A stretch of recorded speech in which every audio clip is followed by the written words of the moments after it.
फटाके फोड़ना बुरा नहीं है, फटाके फोड़ना अच्छा है कि कालरात्रि, महारात्रि, मोहरात्रि, दारुणा, जी। 4 प्रकार की रात्रियां बताई हैं। लेकिन विशेष रूप से दीपावली का जो पर्व हम सभी 20 अक्टूबर 2025 वार सोमवार को ही मनाए। तो श्री शुक्ले महाशुक्ले कमल निवासिनी महालक्ष्मी नमः, सबकी माई आओ माई करो भलाई, ना करो तो नो नाक चौरास सिद्धों की दुहाई। यदि आप इस तरह के कुसंग करते हो तो माँ लक्ष्मी कभी आपके घर नहीं आएगी, फिर आपके ऊपर ऋण बढ़ता जाएगा, आपके घर परिवार में कलह होगा, आपके घर परिवार में दुख होगा, चारों तरफ दुख ही दुख व्याप्त होगा और अंतोगत्वा ऐसा दुखी आदमी फिर सुसाइड कर लेता है।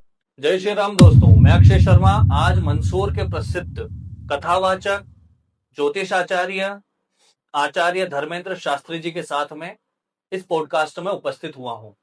हमारे साथी और सहयोगी शुभम पटेल जी का भी मैं स्वागत करता हूं और इसी के साथ में आचार्य जी को भी प्रणाम करता हूं और इनका हमारी जनता की तरफ से स्वागत करता हूं। धन्यवाद आपका बहुत बहुत अक्षय भैया, आपने हमें इस शुभ अवसर को दिया है। हमारी तरफ से आपको भी मंगल शुभकामना दीपावली पर्व की, और सभी बाबा भोले के सभी दर्शकों का हम हार्दिक स्वागत, अभिनंदन और बहुत बहुत दीप महोत्सव की बहुत बहुत बधाई, शुभकामना, मंगल कामना, आशीर्वाद देते हैं। जी, पंडित जी अभी कोटा क्षेत्र में रह रहे हैं और यहीं पर इनका कार्य संचालन हो रहा है।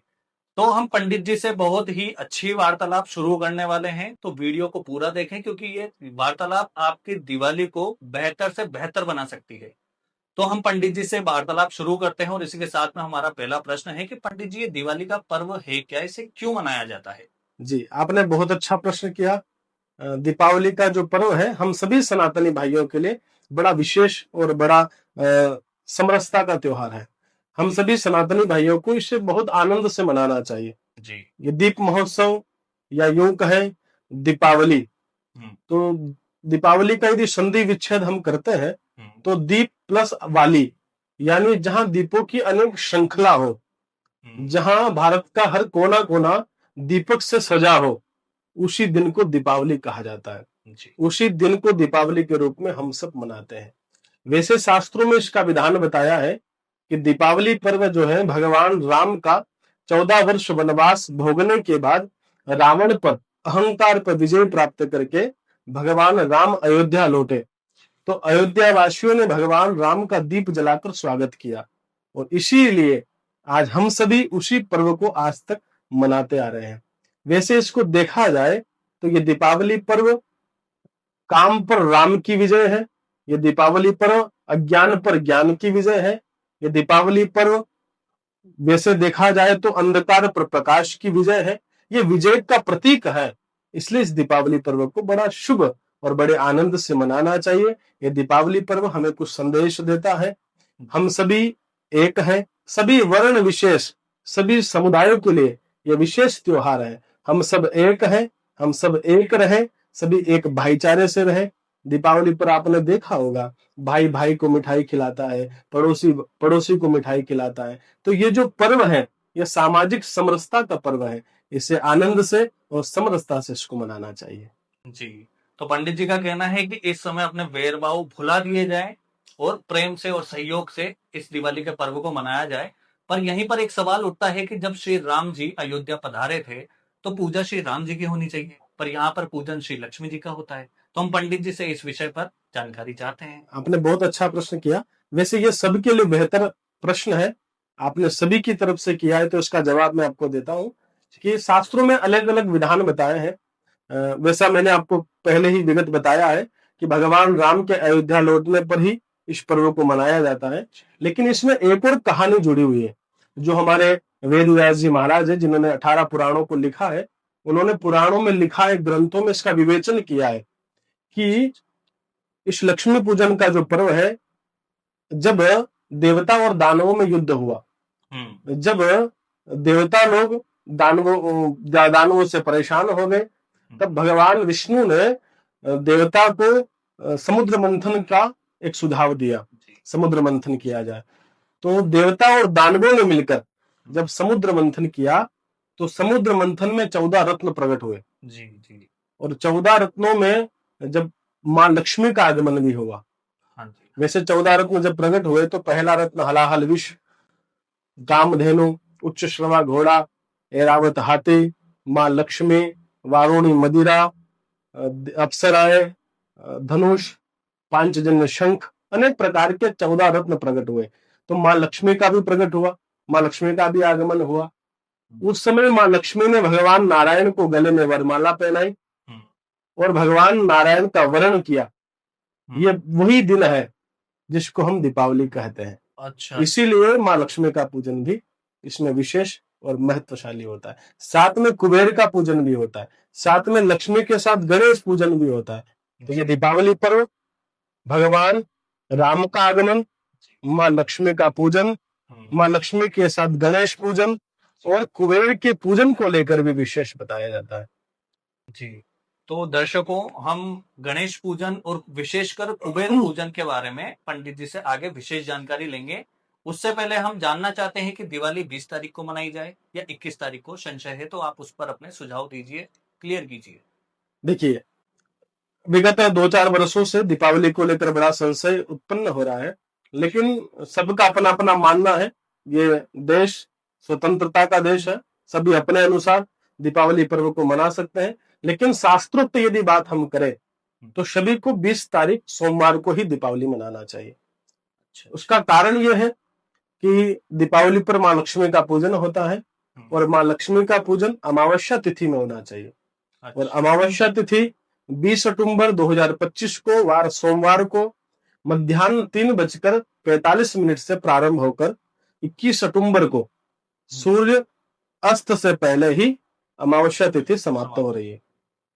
तो ये अमावस्या तिथि जो है वो 20 अक्टूबर 2025 को ही रहेगी, रात्रि वेला में भी और सायंकाल वेला में भी।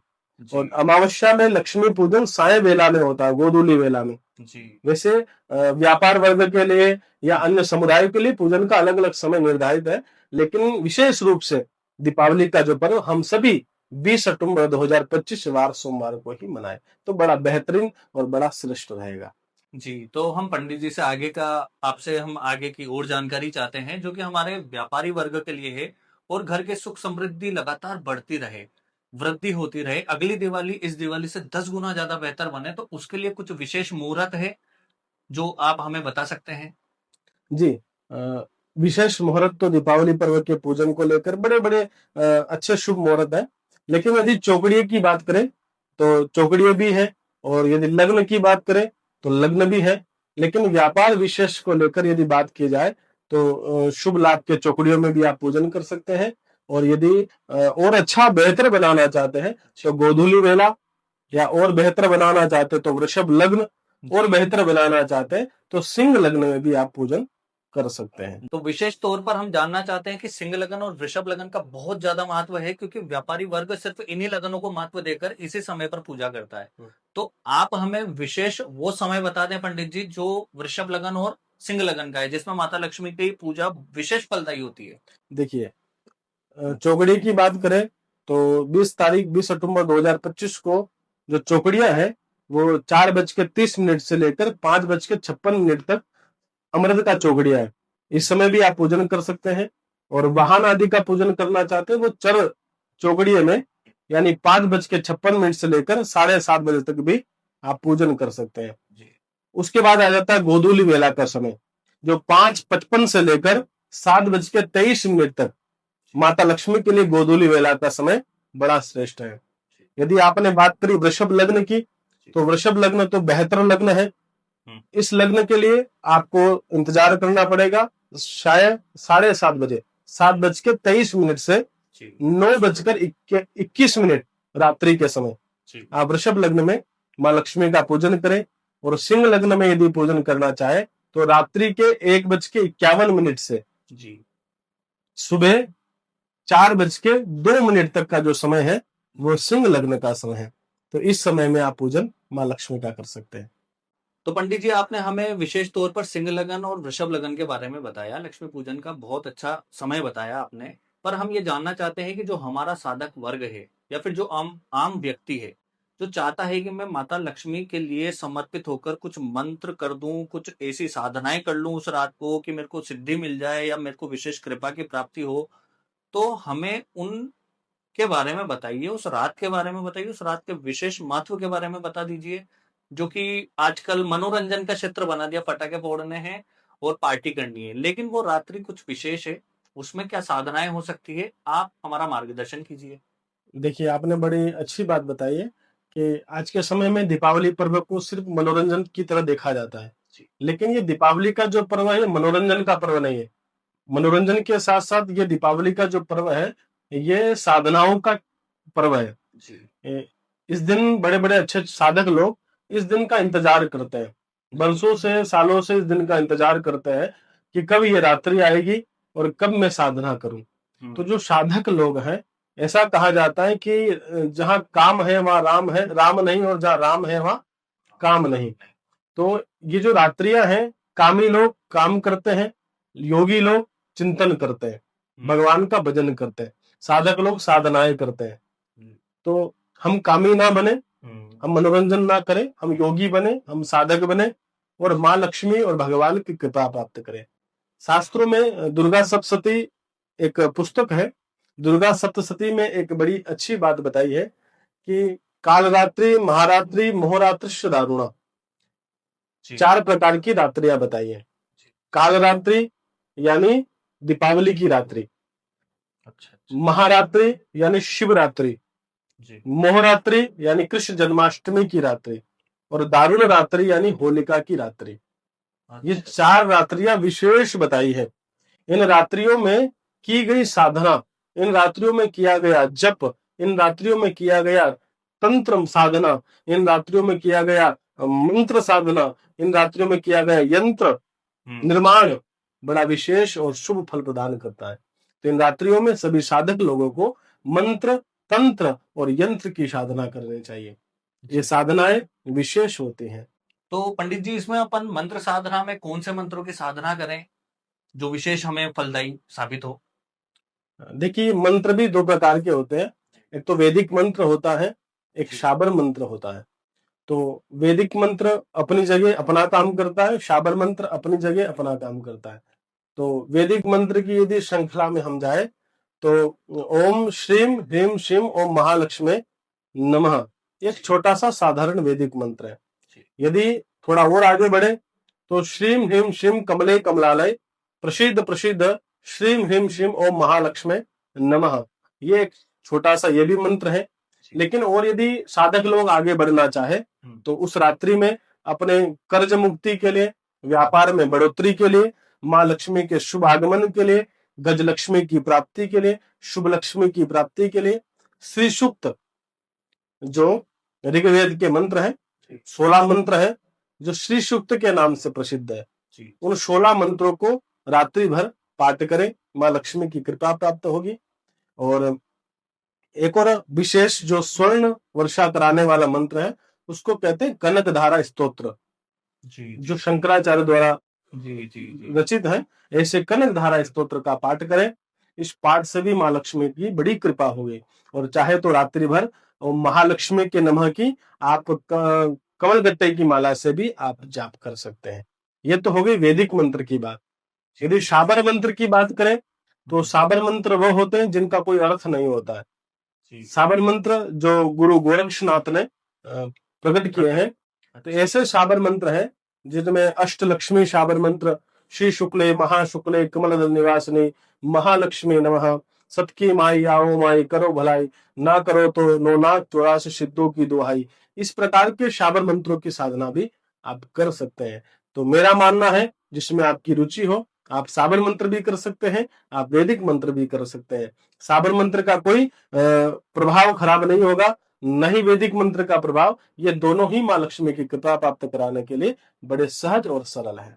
जी, पर पंडित जी, जैसे हमें मंत्रों का ज्यादा ज्ञान नहीं है, जनसाधारण को ज्ञान नहीं है, तो वो साबर मंत्रों से कहीं नेगेटिविटी अट्रैक्ट हो जाए या फिर कुछ उसमें गलती या चूक हो जाए तो उससे कुछ त्रुटि या कुछ नुकसान होने की संभावनाएं रहती है, फिर साबर मंत्र स्वतः सिद्ध है और उन्हें किया जा सकता है जनसाधारण के द्वारा? साबर मंत्र स्वतः सिद्ध नहीं है।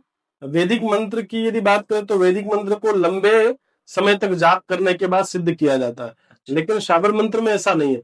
साबर मंत्र में 1 माला, 2 माला, 5 माला, 11 माला पे ही वो साबर मंत्र सिद्ध हो जाते हैं। तो साबर मंत्र और कोई नेगेटिव उसका प्रभाव नहीं है, सभी प्रभाव सकारात्मक है, उसका कोई दुष्परिणाम नहीं है। यदि आपने गलत बोला तो वो सिद्ध नहीं होगा, और यदि आपने सही उसका उच्चारण किया तो वो जल्दी सिद्ध हो जाएगा। तो आपने जो अभी जो साबर मंत्र बताया था, तो इसका उच्चारण किया जा सकता किया है। जा सकता है। तो पंडित जी, इसके साथ में हमें यंत्र और तंत्र के बारे में भी कुछ ज्ञान दीजिए, कुछ हमारा मार्गदर्शन कीजिए। जी, तंत्र के बारे में हम आपको बताएं कि तंत्र होता है तांत्रिक प्रयोग। हम तीन ही चीजों को मानते हैं हमारा सनातन: मंत्र, यंत्र और तंत्र। ये तीन चीजें ही विशेष मानी जाती है। तो तंत्र में यदि तंत्र प्रयोग की बात करें तो माँ लक्ष्मी के लिए कोई छोटे छोटे उपाय, छोटे छोटे प्रयोग आप करें। जैसे माँ लक्ष्मी की पूजन में आप माँ लक्ष्मी को कमल गत्ते चढ़ाए, माँ लक्ष्मी की पूजन में माँ लक्ष्मी को आप बड़े भाव से, श्रद्धा से आप गन्ना चढ़ाए, ईख चढ़ाए। माँ लक्ष्मी के लिए प्रयोग करें, आप माँ लक्ष्मी को हल्दी चढ़ा, हल्दी की गांठ। तो इस प्रकार छोटे छोटे प्रयोग भी करके आप तंत्र साधना के रूप में भी माँ लक्ष्मी की कृपा प्राप्त कर सकते हैं। और यंत्र साधना की बात करें तो यंत्र साधना में विशेष रूप से प्रसिद्ध है जो सिद्ध दिशा यंत्र, अच्छा। जो माँ लक्ष्मी के लिए बड़ा विशेष माना जाता है। भोजपत्र पर इसका भोजपत्र पर ही इसको अंकित किया जाता है, इसको बनाया जाता है, और इस यंत्र को बनाकर भोजपत्र पर उसी रात्रि में सिद्ध किया जाता है, और फिर आप उसको ताबीज में बनाकर आप अपने व्यापार वृद्धि के लिए उसको पहन सकते हैं, धारण कर सकते हैं, तो बड़ा शुभ और अच्छा फल देगा। अच्छा अच्छा अच्छा। तो पंडित जी, इसमें हमारे साथ में एक और कंडीशन आती है जनसाधारण के साथ में कि किसी भी पूजा को लेते हैं, कुछ बढ़िया पूजा है तो पैकिंग में लक्ष्मी जी के चरण आ जाते हैं, श्री यंत्र बना हुआ आ जाता है जो कि कश्यप पे बना हुआ होता है। तो ऐसी स्थिति में क्या इन यंत्रों को घर पे स्थापित करना बिना किसी मार्गदर्शन के सही रहता है, या फिर ऐसे यंत्रों से थोड़ा सा दूर रहना चाहिए? मैं तो ऐसा मानता हूं कि इन यंत्रों से हमें दूर रहना चाहिए, क्योंकि ये यंत्र सिर्फ बेचने के प्रयोग में किया जाता है। बेचना इनका मुख्य उद्देश्य होता है, इनको बनाने की कोई विधा नहीं फॉलो की जाती है। बनाने का जो विधान है, जैसे स्वर्ण तार से, अनार के पौधे की कलम से, उससे इस यंत्र को बनाया जाता है। और इसका एक पर्टिकुलर टाइम होता है, उसी रात्रि में बनाया जाता है, लेकिन ये सब अदर समय में बनाए गए हैं, तो इनका उतना प्रभाव नहीं है। आप अपने घर पर अपने हाथों से स्वनिर्मित यंत्र निर्माण करें, जैसे हमने आपको बताया सिद्ध दिशा यंत्र, या आप लक्ष्मी यंत्र का भी निर्माण कर सकते हैं। तो अपने हाथों से निर्माण करें और उसका पूजन करें, फिर अपने घर पर उसको स्थापित करें। चाहे तो भोजपत्र पर करें, चाहे ताम्रपत्र पर करें, अपने हाथों से निर्माण करेंगे तो बड़ा बेहतर और शुभ होगा। तो स्वतः अपने हाथों से निर्माण करना संभव है? संभव है ना, क्यों नहीं संभव है। आप, मैंने जैसे बताया आपको, आप उसको समझे, और जो भी यदि आप नहीं कर सकते तो आप हमसे संपर्क करके भी आप यंत्र अपने घर पर मंगवा सकते हैं। तो दर्शकों, अगर आप सिद्ध विषा यंत्र को मंगवाना चाहते हैं तो डिस्क्रिप्शन में जानकारी दी गई है, वहां पर आप कांटेक्ट कर सकते हैं। और अगर आप उसकी फुल डिस्क्रिप्शन, यानी कि उसको बनाने का तरीका जानना चाहते हैं, तो कमेंट करें कि हमें प्रक्रिया जाननी है। तो हमारा दूसरा पॉडकास्ट हम पंडित जी के साथ में रिक्वेस्ट करके टाइम लेकर हम शूट कर सकते हैं। तो पंडित जी, आज का जो समय है ना, ये भोग का समय बन चुका है। लोग, व्यक्ति जो हैं वो मनोरंजन में ज्यादा रुझान लेते हैं। तो दिवाली के समय दारू पीना, मटर गश्ती करना, नॉनवेज खाना और इधर उधर के फालतू की हरकतें करना, इनको ज्यादा महत्व दिया जाता है। मतलब दिवाली और त्योहार को डीजे बजाकर नाचना और यहाँ तक सीमित कर दिया गया है। तो दारू पीना कितना घातक हो सकता है और क्या इसके दुष्परिणाम होते हैं? क्या ये सही है या ये कितना गलत हो सकता है? इस पर आप प्रकाश डालिए। जी, आपने बड़ा अच्छा प्रश्न किया है। आज की जनमानस में पुराने जो लोग थे वो तो फिर भी धार्मिक थे। ऐसा नहीं कि अभी के समय में धर्म नहीं है। अभी के समय में हिंदू ज्यादा है, हिंदू में जागृति आई है, सनातन में जागृति आई है। पटाखे फोड़ना बुरा नहीं है, पटाखे फोड़ना अच्छा है, लेकिन सिर्फ पटाखे ही ना फोड़े। मैंने आपको पहले भी बताया कि सिर्फ भोग विलास में अपनी जिंदगी को ना जिए, अपनी जिंदगी को साधना में लगाए, साधक बने। आपने बताया कि लोग शराब का सेवन करते हैं, पार्टी करते हैं, मनोरंजन करते हैं, तो ये सब नहीं करना चाहिए। वो दिन हम सबके लिए विशेष होता है। उस दिन सुंदर स्वस्थ कपड़े पहने, स्वच्छ कपड़े पहने, मधुर भाषी बने, सबके साथ अच्छा बोले, सबके साथ अच्छा व्यवहार करें और इस प्रकार के बुरे जो कुसंग है उन कुसंगों से बचा जाए। यदि आप इस तरह के कुसंग करते हो तो माँ लक्ष्मी कभी आपके घर नहीं आएगी। फिर आपके ऊपर ऋण बढ़ता जाएगा, आपके घर परिवार में कलह होगा, आपके घर परिवार में दुख होगा, चारों तरफ दुख ही दुख व्याप्त होगा और अंतोतगतः ऐसा दुखी आदमी फिर सुसाइड कर लेता है। अपने ही स्वकर्मों के कारण व्यक्ति दुखी हो जाता है। तो ऐसे शुभ समय पर शराब आदि का सेवन न करके हमें देव बनना है, मनुष्य बनना है। मैंने आपको पहले भी बताया कि समुद्र मंथन हुआ, उसमें 14 रत्न निकले, उसमें वारुणी मदिरा भी निकली। माँ हाँ लक्ष्मी जी। का प्रकट हुआ तो वारुणी मदिरा भी वहीं से प्रकट हुई।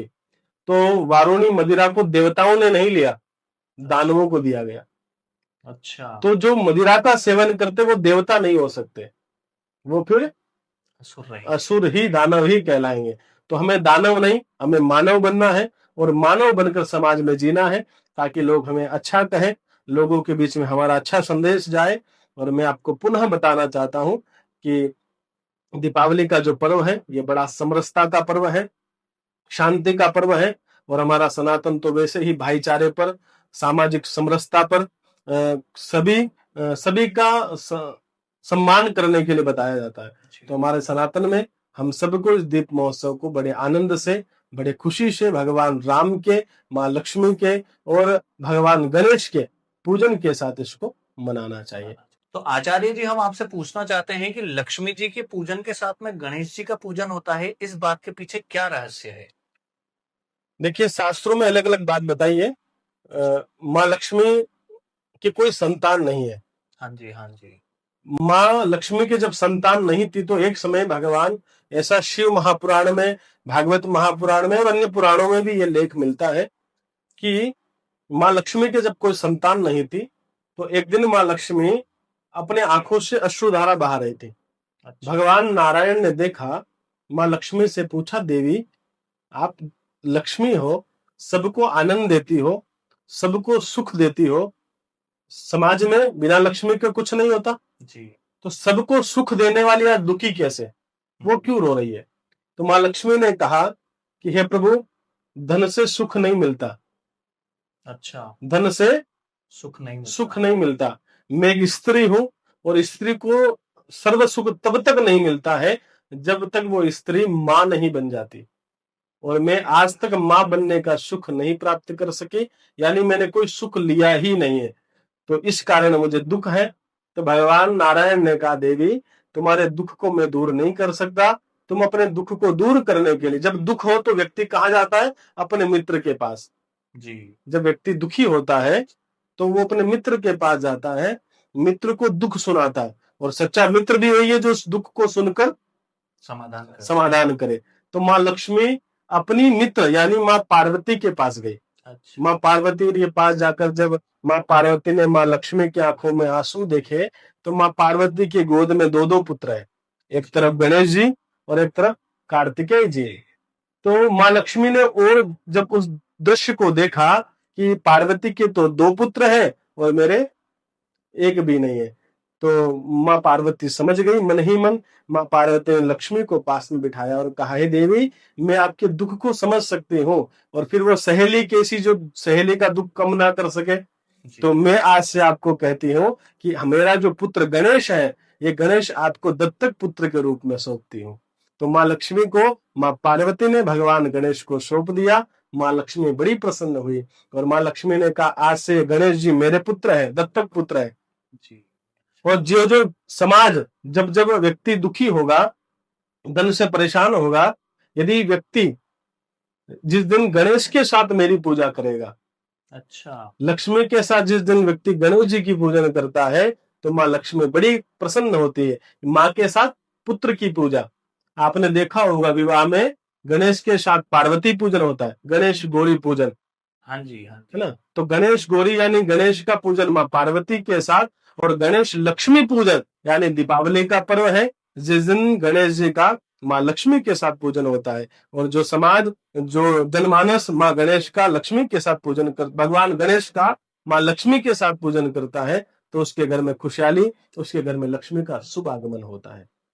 अच्छा, ठीक है। बहुत सुंदर कथा है पंडित जी। और इसी के साथ में हमारे सामने एक और प्रश्न आता है कि जैसे कुबेर भगवान को भी हम धन के देवता बोलते हैं, तो उनकी विशेष कृपा प्राप्त करने के लिए कुछ दिवाली के समय पर उनका भी कुछ मंत्र वगैरह है या फिर कुछ विशेष पूजन है? कुछ विधान देखिए, बताइए। आपने बड़ा अच्छा प्रश्न किया। कुबेर का जो पूजन है, वो ये दीपावली का जो पर्व है, 5 दिनों का पर्व है, हाँ जिसको जी। 5 दिनों के रूप में हम मनाते हैं, पंचदिवसीय पर्व जिसे हम कहते हैं। इसमें धनतेरस का जो दिन है, अच्छा, अच्छा। इस दिन कुबेर पूजन होता है। अच्छा, धनतेरस के दिन हमें अपने घर पर धन लेकर आना चाहिए, विशेष रूप से चांदी, अच्छा, अच्छा, अच्छा। सिल्वर का प्रयोग हम अपने घर पर करें, हुँ। चांदी का पूजन करें, कुबेर पूजन करें। और कुबेर के लिए विशेष अलग अलग मंत्र है, लेकिन साधारण मंत्र है ओम श्री कुबेराय नमः। अच्छा, इसी मंत्र से या पुरुषुक्त से या लक्ष्मी के मंत्र से आप कुबेर पूजन कर सकते हैं। और षोडशोपचार कुबेर पूजन करें, जिससे भगवान कुबेर आपके ऊपर खूब कृपा करें। जी। तो कुबेर जी की जैसे कुछ तस्वीर कोई भक्ति भाव में जो धन के लिए बहुत ज़्यादा समर्पित व्यक्ति हो, वो भक्ति भाव में अगर बाय चांस कुबेर जी की तस्वीर अपने घर पे रखता है, तो वो कुछ हानिकारक होती है या फिर सात्विक देव हैं कुबेर देव? देखिए, कुबेर पिंगल है। पिंगल का अर्थ होता है जिनके एक नेत्र नहीं है। अच्छा, कुबेर ने मां पार्वती के ऊपर बुरी दृष्टि डाली, और उसी कारण कुबेर को मां पार्वती ने पिंगल नेत्र कर दिया। ऐसा कहा जाता है कि कुबेर का कोई चित्र नहीं होता, कोई मूर्ति नहीं लगाई जाती है, लेकिन विशेष रूप से यदि आप धनतेरस के दिन कुबेर पूजन करते हैं, तो उस दिन अपने घर पर चित्र लगाकर, तस्वीर लगाकर आप कुबेर पूजन कर सकते हैं। कोई बुरा असर उसका नहीं पड़ेगा। तो आचार्य जी आपका बहुत-बहुत धन्यवाद। आपके द्वारा जो जानकारी प्राप्त हुई वो बहुत विशेष थी और बहुत ही रुचिकर थी, जो अभी तक सुनने को नहीं मिली है। पर हाँ, अब सुन के दीपावली का महत्व बढ़ गया है और आने वाली दिवालियाँ हो सकता है कि हमारे लिए बहुत ज़्यादा खुशहाल हो जाए। तो आपका मैं हमारी पूरी टीम के साथ में बहुत-बहुत धन्यवाद देना चाहता हूँ। धन्यवाद अक्षय भैया, और धन्यवाद पटेल साहब। आपका बहुत बहुत धन्यवाद, आपने हमें इस शो पर बुलाया। आपका बहुत बहुत धन्यवाद। और मैं सभी दर्शकों को बताना चाहता हूँ कि पंडित जी बहुत बड़े साधक हैं। 10 महाविद्याओं की इनके जानकारी है और यही नहीं, इन्होंने साधनाएं भी बहुत बड़ी मात्रा में और बहुत लंबे-लंबे समय तक की है। तो जब हमारी पहले बात हो रही थी, तब हमें बात करके अनुभव हुआ कि साधना के विषय में आचार्य जी को बहुत विशेष ज्ञान और बहुत गहरा ज्ञान प्राप्त है। अगर आप साधक हैं या फिर आप धार्मिकता के विषय में विशेष जानकारी प्राप्त करना चाहते हैं, आपकी रुचि है और आपके मन में कुछ भी संशय है, जिस विषय के बारे में आप जानना चाहते हैं, जैसे कि लक्ष्मी यंत्र को बनाना की विधि अगर आप जानना चाहते हैं, तो कमेंट कर दें। ये सारी की सारी चीजें आप कमेंट कर दें। अगर आपके मन में प्रश्न है तो कमेंट करें। हम आग्रह करेंगे पंडित जी से कि दोबारा इनसे मुलाकात हो सके। जय श्री राम। जय श्री राम।